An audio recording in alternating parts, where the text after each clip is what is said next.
fazem justamente isso aqui, ó. Elas vão se emaranhando, né? Elas vão se juntando, essas ligações, até formar efetivamente uma estrutura, tá? Elas vão, parece algo estranho ali de se olhar, né? Mas elas vão formando realmente uma estrutura sólida, tá? Uma base forte, certo? O termo estrutura secundária se refere a qualquer segmento de uma cadeia polipeptídica, tá? E descreve o arranjo espacial de seus átomos na cadeia principal, sem desconsiderar a posição de suas cadeias laterais ou sua relação com outros segmentos. Tá? Ontem nós comentamos, eu comentei com vocês com referência que, na minha opinião, pessoal, deveria existir primeiro a química, antes da bioquímica, justamente para que vocês lembrassem o que essas ligações e tal. A gente não consegue entrar agora em química, porque é muita coisa, tá? Mas fiquem tranquilos, eles não fazem, não vai existir pergunta fora do que eu vou mandar para vocês, tá? O conteúdo que eu estou mandando para vocês é conteúdo de prova, então fiquem tranquilos. Eu peguei do banco de dados muita coisa que consegui montar, né? Fazer uma montagem boa para vocês, tá? O arranjo tridimensional total de todos os átomos de uma proteína é chamada de estrutura terciária. Tá? O arranjo das subunidades proteicas em complexos tridimensionais constitui a estrutura quaternária. Tá? Então, olha só, pessoal. Arranjo das subunidades proteicas complexos tridimensionais constitui a estrutura quaternária, é a estrutura final de uma proteína. A maioria das proteínas deve manter certa flexibilidade conformacional para funcionar. Elas têm que ter flexibilidade, elas têm que estar se movendo, né, para funcionar. A manutenção contínua do grupo ativo de proteínas celulares, necessárias em um dado conjunto de condições, é chamada de proteostase. Então, olha só, pessoal, tudo que termina, né, em ase tem a ver com o quê, Fabielle? Tudo que termina em ase.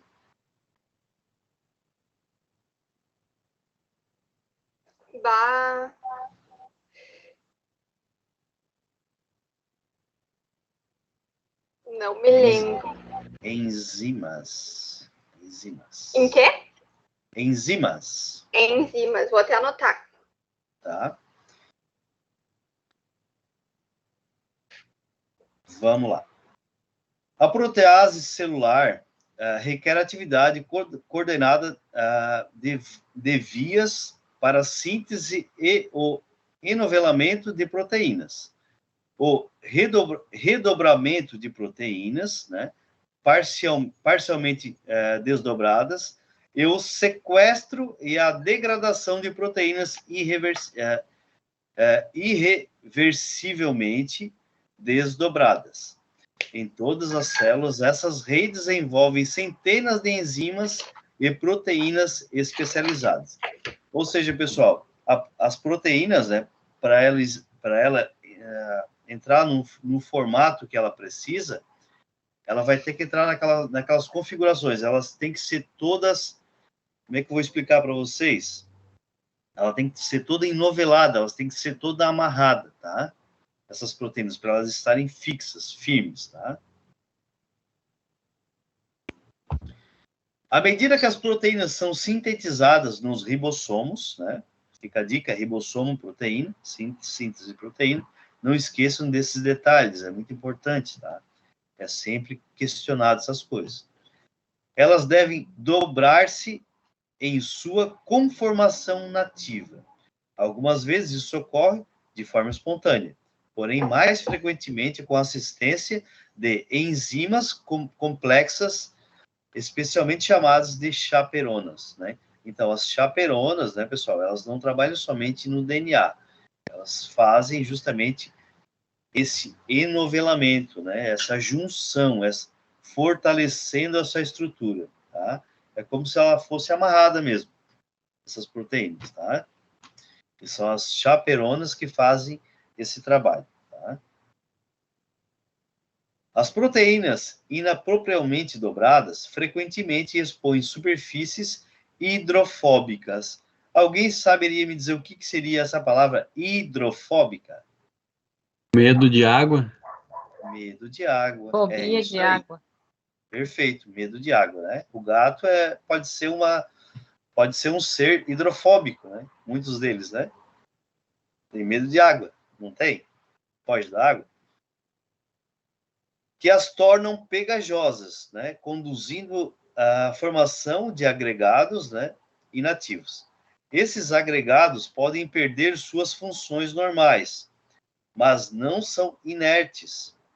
Seu acúmulo nas células situa-se no centro, né, de doenças que vão de diabetes a doenças de mal de Parkinson e Alzheimer. Ou seja, pessoal, se essa proteína não criar a sua estrutura, né, como se deve, ela não for bem encaixada, bem novelada, ela pode gerar, né, algumas dessas doenças, como vocês estão vendo aqui, né? Exemplo delas, diabetes, mal de Parkinson, Alzheimer, tudo tem ligação, né, com a formação de uma proteína bem feita, tá?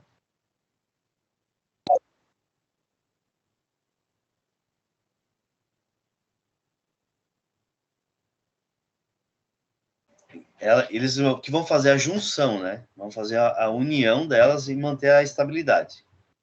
Tá? A perda da estrutura tridimensional suficiente para causar a perda de função é chamada de desnaturação.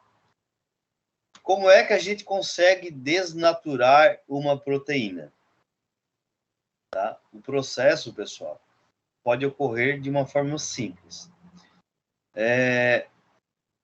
Quando nós temos uma febre, por que vocês acham que quando a pessoa está desenvolvendo alguma inflamação ou algum tipo de infecção, o organismo está combatendo, né, algum corpo estranho, o primeiro sinal, a primeira resposta do organismo é a febre. Por que vocês acham que acontece a febre?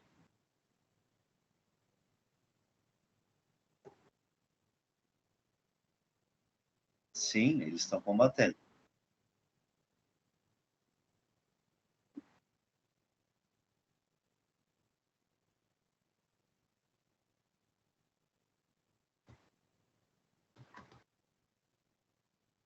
Isso. Perfeito. Mas, Ju, te pergunto, por quê? Por que a primeira resposta é uma febre? O que a febre faz?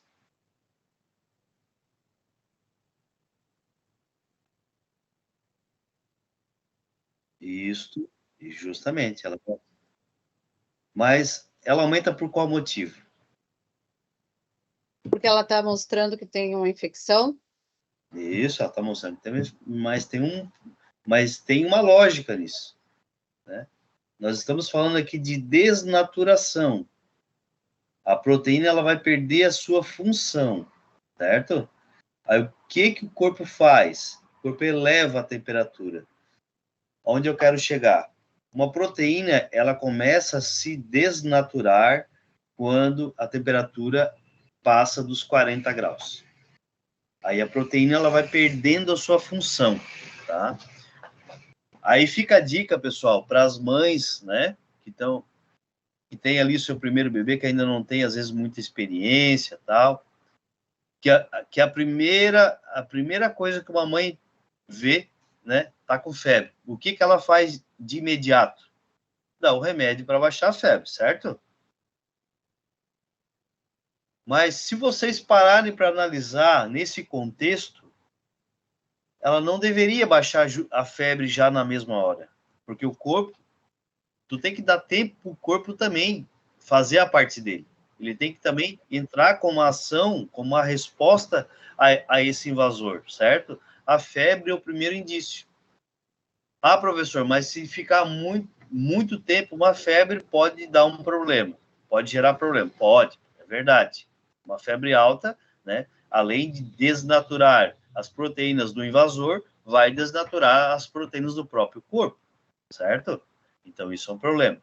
Não pode ser estendido, né, essa temperatura por muito tempo, mas por alguns minutos é bom deixar, é sempre bom, porque o corpo ele vai fazer a primeira parte, que é justamente a intenção do corpo é desnaturar, né, essas proteínas, né, desse mecanismo de ataque em resposta a esse invasor, tá?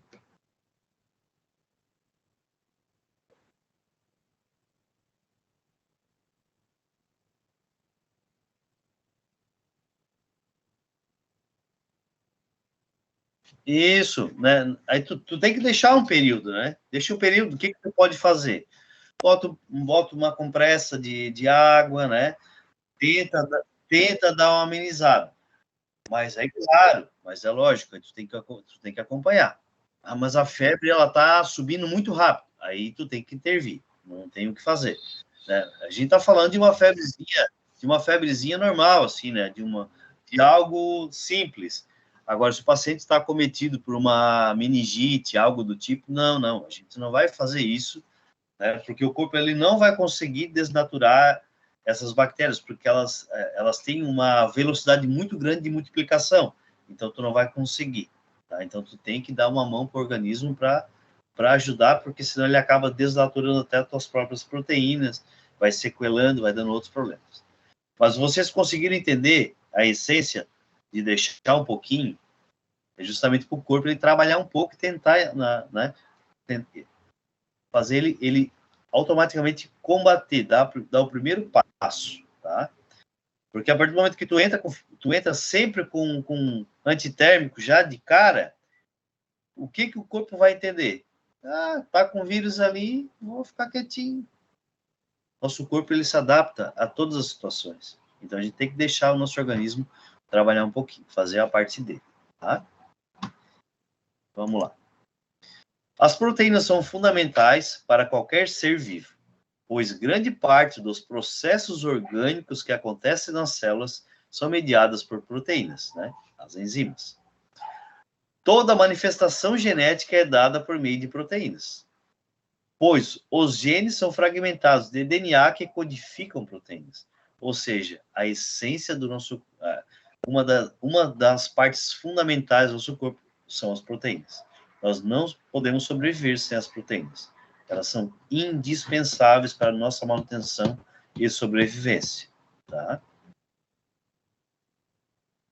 Outras funções desempenhadas pelas proteínas envolvem a ação catalítica, transportadora, né, hemoglobina transportando os gases, né, respiratórios, nutrição, energética, promovem contração, né, e podem atuar como mensageiros químicos, que são os hormônios. Então, elas participam de todos os processos no nosso organismo.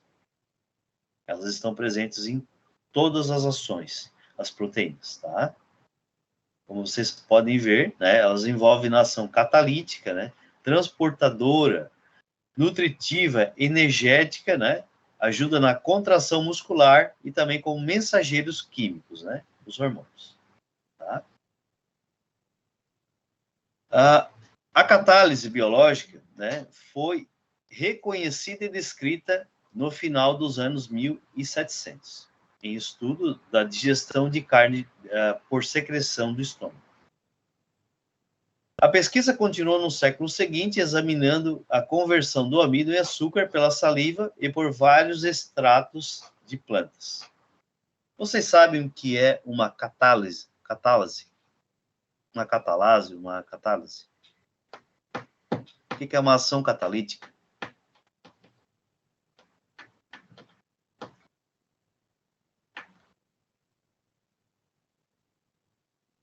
O que tu acha que é, Ju?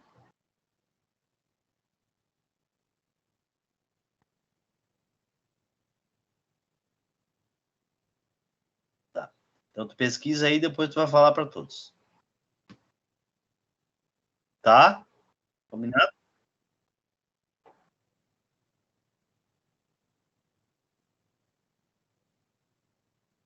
O que que é uma catálise?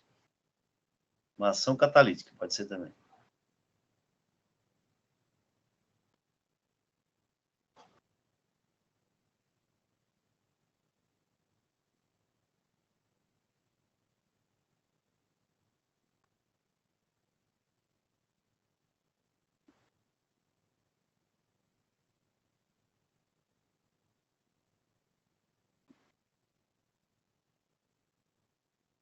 E quem que acelera a reação? As enzimas. É isso aí. Tá? Por volta de 1850, Louis Pasteur concluiu que a fermentação de açúcar em álcool por leveduras é catalisada por fermentos, né? Então, a ação, mais uma vez, das leveduras, né, provam, né, a fermentação, tá? A atividade catalítica depende da integridade das suas conformações nativas. Se uma enzima for desnaturada ou dissociada nas suas subunidades, geralmente a atividade catalítica é perdida, tá? Então, elas têm que estar certinha para funcionar. Algumas enzimas não necessitam de outros grupos químicos, né, além dos seus próprios resíduos de aminoácidos. Outras necessitam de um componente químico adicional, denominado cofator, tá? Ou uma molécula orgânica metalorgânica complexa, denominada coenzima. Tá? Vocês já ouviram falar sobre as coenzimas? Já ouviram falar sobre a coenzima K10, que está em alta? Todo mundo fala dessa coenzima, já viram? Sim, prof.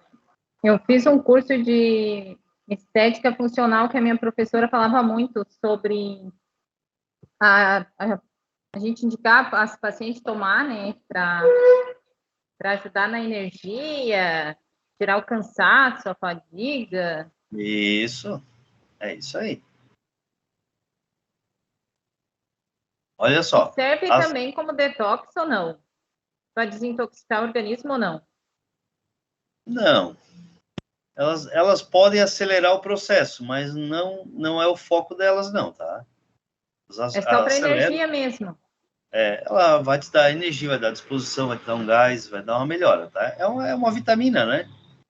Uhum. As coenzimas agem como carreadores, né, transitórios de grupos funcionais específicos. A maioria deles é derivada das vitaminas, tá vendo? Nutrientes orgânicos cuja presença na dieta é necessária em pequenas quantidades.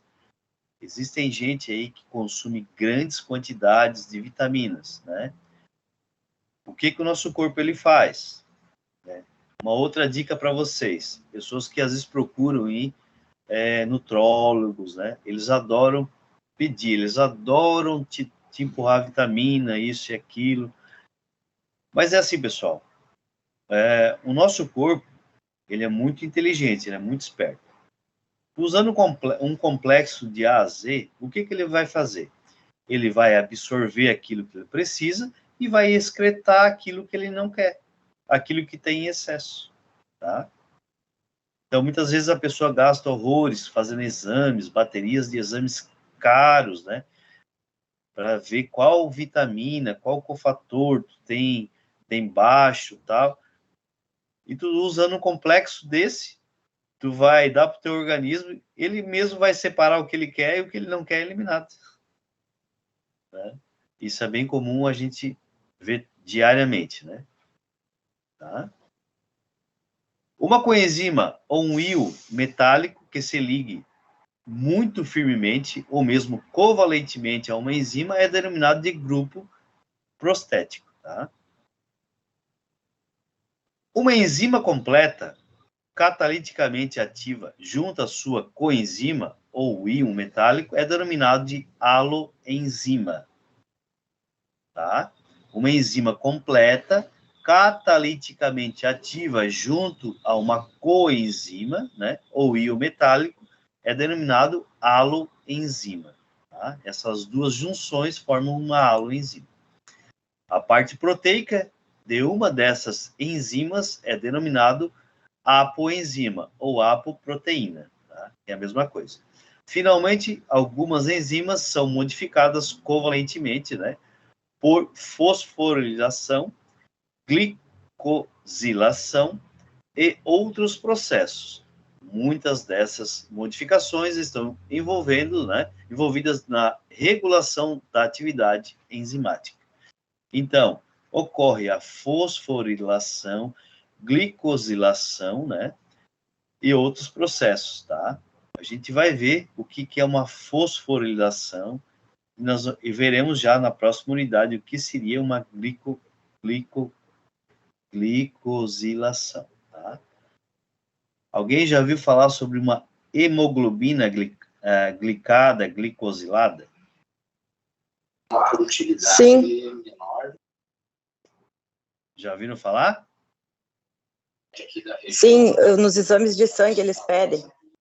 Isso mesmo, né? O que é a hemoglobina glicada ou glicosilada? Essa hemoglobina, né? Ela hoje é um dos exames ouro, né? Para diagnóstico do diabetes, tá? Por quê, pessoal? Porque ele consegue efetivamente te dar uma média dos últimos 3 meses como esteve a tua glicose. E como ele faz isso, né? No nosso processo, eu vou dar uma pincelada aqui, depois a gente vê, tá? No nosso processo, né, é muito fácil o açúcar, né, essa glicação competir com o oxigênio. Por que o diabético, às vezes, ele tem problemas de circulação? Por que às vezes, ele desenvolve problemas, né, severos circulatórios? Justamente por isso, porque ocorre essa competição, né, dessas glicações com o próprio oxigênio. A hemácia carrega o oxigênio, mas ela tem muita afinidade, né? A hemácia tem muita afinidade por essas glicações de açúcar. E ele acaba entrando no lugar, né, competindo com o oxigênio na caminhada, tá? Então, isso acontece muito. E nesse exame, ele consegue efetivamente te dar uma média, né, muito, muito séria, muito precisa da tua glicose. Então, é um exame fundamental, tá? É indispensável hoje para diagnóstico dos diabetes, tá? A gente vai ver isso aí depois, pessoal. Fiquem tranquilos. A catálise enzimática das reações é essencial para os sistemas vivos, né? Das condições biológicas relevantes. As reações não catalisadas tendem a ser lentas, né? A maioria das moléculas biológicas é muito estável, nas condições internas das células com pH neutro, temperaturas amenas e ambiente aquoso. Isso aqui a gente já falou bastante, né, pessoal? Que as enzimas, elas participam das reações, né? Quando não tem a participação das enzimas, o processo é realmente muito lento, ou não acontece, né? No sistema digestório, principalmente, nós necessitamos da ação de algumas enzimas indispensáveis para que ocorra justamente a digestão dos alimentos, né? Então, mas para que isso aconteça, elas têm que estar as enzimas e o nosso sistema tem que estar em conformidade, né? Tanto com o pH, né? O pH ele tem que estar, dependendo da situação, um pH neutro, né? O que é um pH neutro, pessoal? O que é um pH neutro? Eu não entendi, Ju.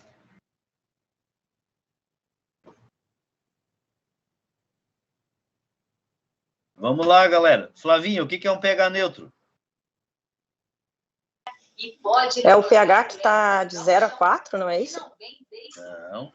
pH neutro, ele está no meio. Ele tá, Acima de 7? 7.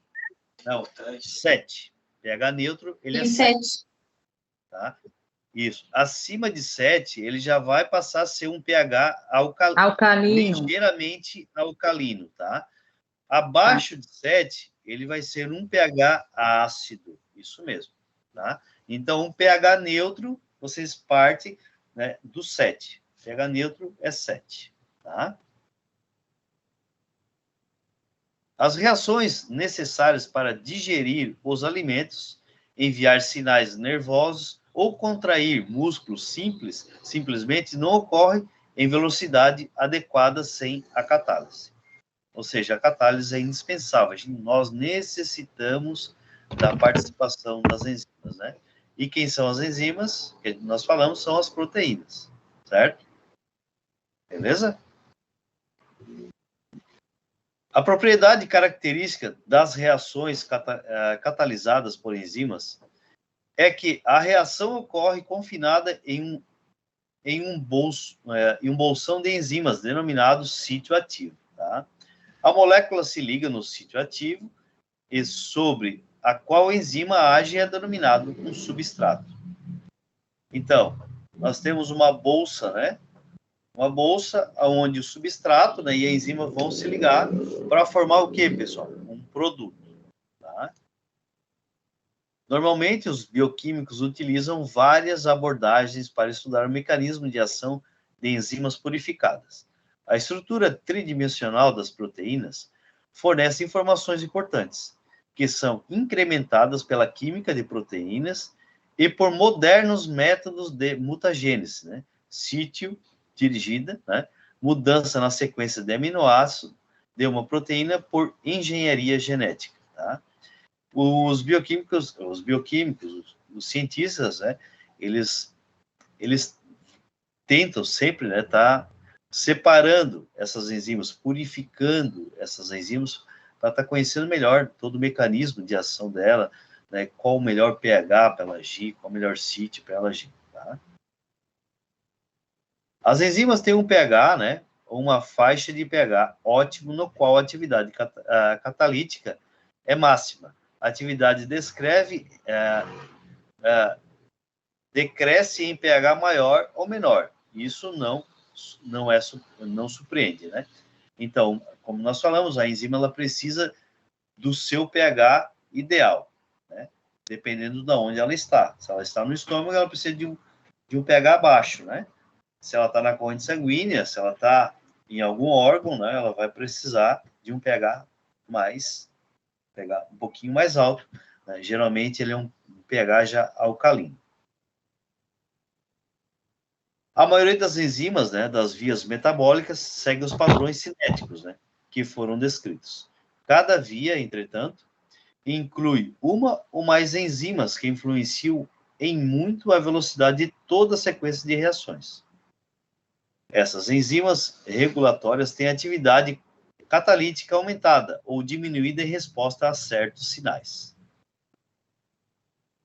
Exemplos importantes desses mecanismos são encontrados em processos fisiológicos, como digestão, coagulação de sangue, né, ação hormonal e visão. O crescimento e a sobrevivência das células depende do uso eficiente dos recursos disponíveis. Então, a gente tem que estar tudo no seu devido lugar, né? Tudo em conformidade para que tudo funcione. Tá? E, pessoal, concluímos a unidade 2, tá? Graças a Deus. E o Fred está mandando um abraço para vocês. Tá, galera? Agora eu vou mandar no grupo as questões para vocês fazerem, tá? Tá, Cláudia? Tem bastante questão agora que eu vou enviar, é questão da primeira prova, tá? A Ju já fez a primeira prova. Oi? Não, são outras, tá? Eu preparei bastante hoje de manhã. Eu estava com tempo hoje de manhã e fui preparando. Vou enviar para vocês.